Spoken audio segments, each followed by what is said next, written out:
અરેઠ તાલુકાના કરંજ જીઆઈડીસીમાં સાઇનર્સ મેટાલિક કંપનીમાં બોઇલર ફાટતા ભયંકર આગ.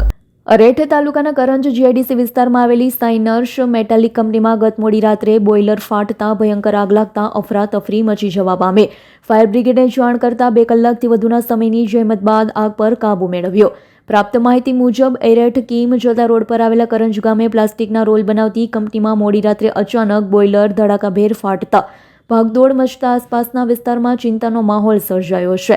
તેમજ આ વિસ્તારમાં આવેલી અન્ય કંપનીના કર્મચારીઓમાં પણ ભયભીત થયા હતા. ભીષણ આગ અંગેની જાણ થતાં જ સુમિનોન અને ટોરેન્ટ ફાયર બ્રિગેડની ટીમ તાત્કાલિક ઘટના સ્થળે પહોંચી હતી.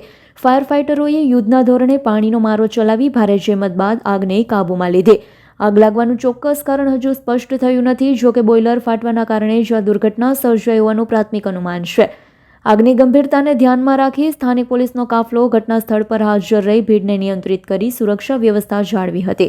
જીતેન્દ્ર સોલંકીનો રિપોર્ટ, S9 ન્યૂઝ, માંડવી.